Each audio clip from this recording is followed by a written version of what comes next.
Now the Washington Post is saying that you're talking about 60% tariffs on Chinese goods. Is that in the cards? No, I would say maybe it's going to be more than that. You might be thinking, what do Trump and Kubota have to do with each other? Or how could one man affect such a massive company? Well, whether you're a fan of politics, business, or just interested in hearing about the surprising ripple effects of power and influence, stay tuned. Because after John Deere, Trump's has his eyes on Kubota. Former President Trump has proposed a 200% tariff on John Deere tractors if they're made in Mexico. Are you concerned that some of these tariff proposals by the GOP nominee could drive up costs for consumers or hurt urban exporters in Kentucky, for example? Yeah, I'm not a fan of tariffs. They raise the prices for American consumers. I'm more of a free trade kind of Republican that remembers how many jobs are created by the exports that we engage in. So I'm not a tariff fan. And now when Donald Trump returns as president, it could greatly impact Kubota, which is now a big player in the heavy machinery industry, especially tractors. This is the policy that built this country, and this is the policy that will save our country. There are some grave concerns about Trump's trade policies that might affect Kubota's global business severely. For example, if he introduces stricter controls and tariffs on the company, it could limit Kubota's ability to sell in foreign markets. With Trump's America First approach, he aimed to ramp up domestic production and put foreign competitors at a disadvantage. And now he set his sights on heavy tariffs, starting with a 200% tariff threat on John Deere. But if he's serious about taking on Kubota, the fallout could be even more severe. What's at stake for Kubota? As Trump looks to raise tariffs on foreign machinery, Kubota's business model heavily relies on imported parts and global supply chains, and steep TFF could lead to a direct increase in costs. Suddenly, manufacturing in the US market becomes a pricey gamble for Kubota. These tariffs could mean higher production costs, challenging their pricing and profit margins in an already competitive landscape. As their prices climb, will American farmers still choose Kubota over domestic brands? Trump's unpredictable trade moves also put a hold on investments for companies like Kubota. Executives hesitated to invest in US facilities or expansions, fearing the shifting rules of trade. And it wasn't just about the money. Trump's stance created a sense of instability, pushing foreign corporations to think twice about betting big on US soil. But the challenges didn't stop there. Kubota faced additional regulatory scrutiny under Trump's administration. A $2 million fine from the FTC hit Kubota North America when it was found they had falsely labeled some parts as a May in USA. The FTC ruling made it clear foreign companies had better play by the rules or pay the price. Kubota now has to walk a fine line, ensuring that every product label stands up to rigorous inspection or risk more penalties. As Trump's policies created waves, Kubota also felt the heat from local manufacturers. American brands like John Deere, with strong local manufacturing and brand loyalty, capitalized on Trump's push for Made in USA products. This political climate created fierce competition, and as Deere and other domestic companies used their home ground advantage to capture market share, further challenging Kubota's position. To adapt, Kubota re-evaluated its strategies. They considered local sourcing options to meet US demands for domestic production, exploring ways to manufacture parts within the US to avoid tariffs and support American jobs. Additionally, Kubota refined its marketing to emphasize transparency in product origins, working to rebuild consumer trust after the FTC ruling. And it seems it's soon going to become a reality because John Deere has already been warned, and probably it's Cabot's turn. Now, tariff policy is kind of old. Even by the chicken war, they were only imposed on around 7% of us. Imports Trump's plan for a second term is to bring them back dramatically.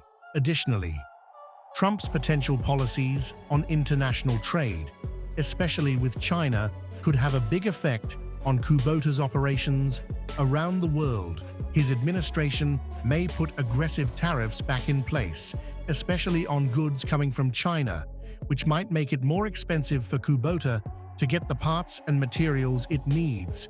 For example, if tariffs on Chinese goods reach as high as 60%, or even 10 to 20% on other imports, Kubota's manufacturing costs could go up significantly.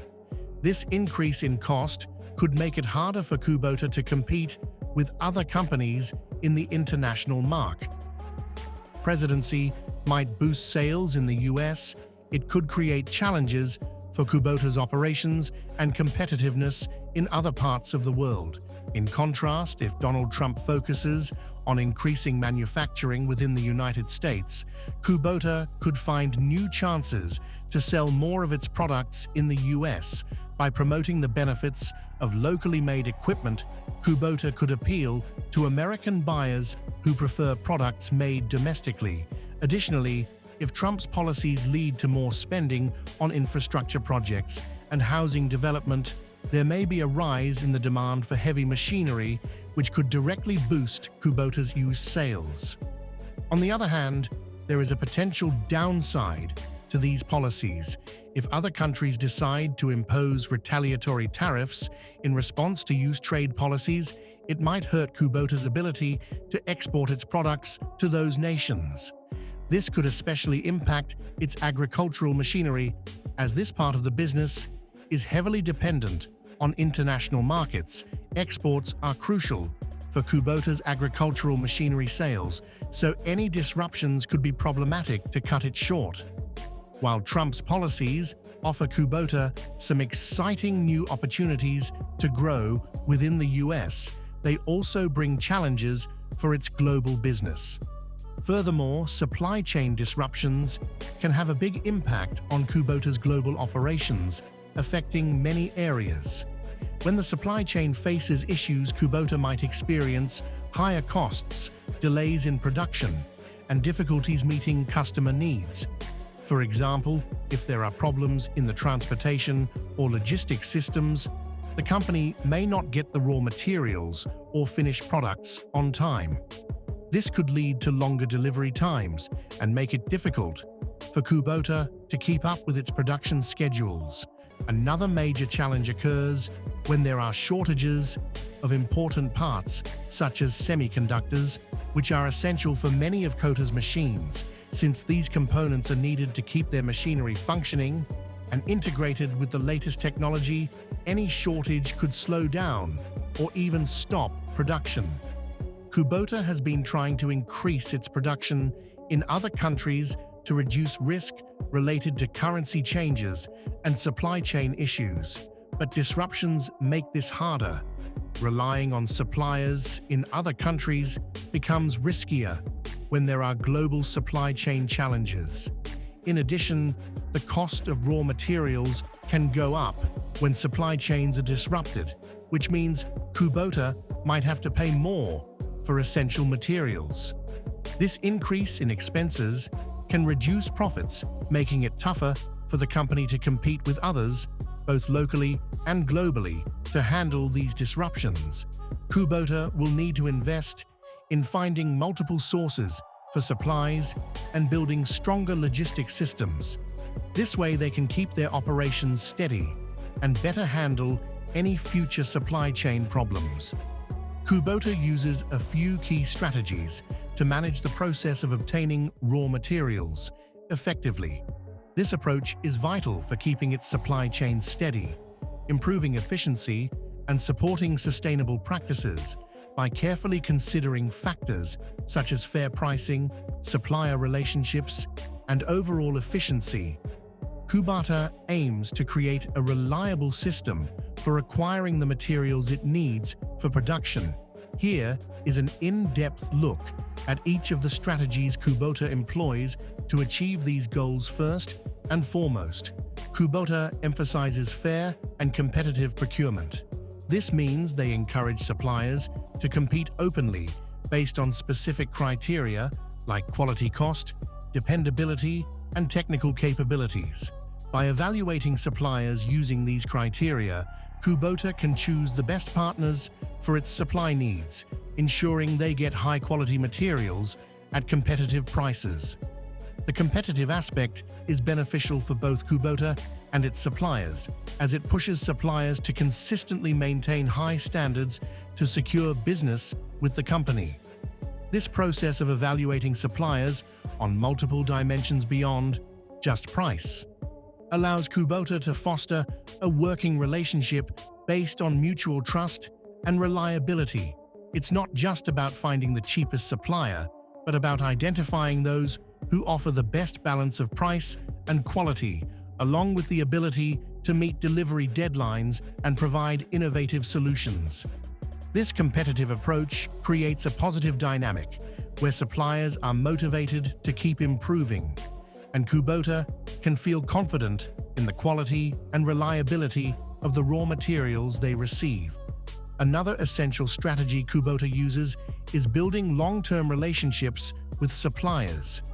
These relationships are not casual, but carefully planned.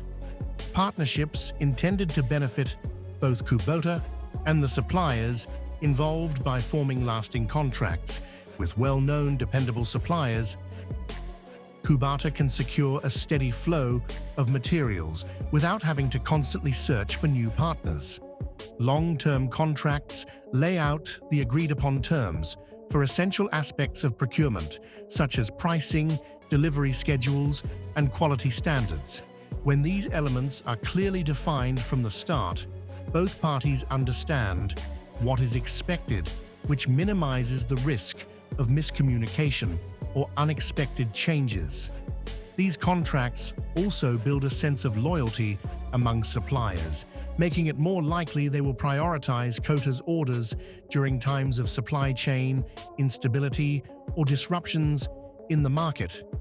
For example, during global shortages or unexpected spikes in demand, suppliers may favor long-term clients like Kubota over those with whom they have no lasting commitments. This stability is crucial in an industry where delays in raw materials can disrupt production schedules and lead to financial losses.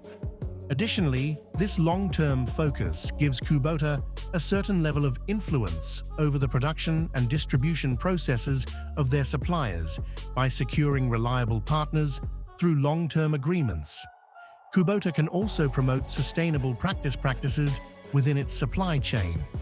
For example, they may work closely with suppliers who share similar environmental or ethical values, ensuring that their supply chain aligns with Kubota's sustainability goals. In cases where a supplier might need guidance or support in improving their practices, Kubota may offer assistance or collaborate with them on initiatives that foster sustainability. This approach doesn't just help the suppliers become better partners, it also helps Kubota achieve its broader goals of reducing environmental impact and promoting sustainable production practices across its operations. Both of these strategies, competitive procurement and long-term partnerships, work together to create a stable, efficient, and ethical procurement process. By evaluating and selecting suppliers carefully and forming lasting agreements with the best ones, Kubota ensures it can access high-quality raw materials reliably and affordably. Kubota Corporation has taken several thoughtful steps to make its procurement process more efficient, cost-effective, and sustainable. The company has initiated a local sourcing strategy, which is a key part of its approach. Local sourcing means that Kubota focuses on obtaining materials and parts from locations close to its manufacturing facilities, especially in regions like India and Thailand. I just want to go back a second to talk about the tariffs. I mean, Trump is spoken about his long love for tariffs, particularly steel in aluminium, for example, that impact Australia. Australia was previously one of the very few countries to be exempt from these. Will Australia survive Trump's looming tariffs, or will there likely be a clash on this? The tariffs affect us in two ways. First of all, any direct trade, it's possible we may get an exemption or partial exemption because we're close allies that sort of worked in the past. But the second level at which this affects us is if there's a more global sort of trade war as the EU, China, and others respond to higher tariffs. Now it may be that President Trump is just using the threat of higher tariffs to get concessions from others, particularly the Chinese. And the Chinese have shown the other day they just put together a very big stimulus package for their economy that they're getting ready for potential trade conflict with President Trump. And of course, if China's growth is affected by setting up procurement offices in these strategic areas, Kubota can reduce the high costs associated with shipping materials from distant locations. This approach not only saves on transportation costs, but also helps to avoid some of the problems that can occur with global supply chains, such as delays due to international regulations, political issues, or sudden disruptions by sourcing materials locally. Kubota is better equipped to manage and maintain a steady supply of the parts it needs for production. Additionally, Kubota has adopted a supplier diversification strategy, which means it doesn't rely on a single source for its critical materials. Instead, it works with multiple suppliers for important items. This decision helps Kubota avoid disruptions that could happen if one supplier faces issues. For instance, if a supplier experiences a delay quality problem or even financial troubles, having alternative suppliers ensures that Kubota can continue its production process smoothly. This approach also strengthens Kubota's bargaining power because the presence of multiple suppliers enables the company to negotiate for competitive pricing with more choices. Kubota can choose the best options based on cost, reliability, and quality, ultimately leading to better deals and greater resilience. Its supply chain. Kubota has also made corporate social responsibility a core element of its procurement practices. CSR involves companies taking responsibility for the impact of their operations on society and the environment. In Kay Cabot's case, it means ensuring that the materials it sources are not only high quality, but also ethically and sustainably sourced. Kubota emphasizes environmental protection and follows strict CSR guidelines to minimize negative impacts on communities and ecosystems. The company encourages its suppliers to align with these values as well, pushing for compliance with CSR standards by promoting these practices within its supply chain. Kubota contributes to building a sustainable network of suppliers who operate responsibly, ultimately supporting broader environmental and social goals. Brendan, welcome. Anything you want to respond to?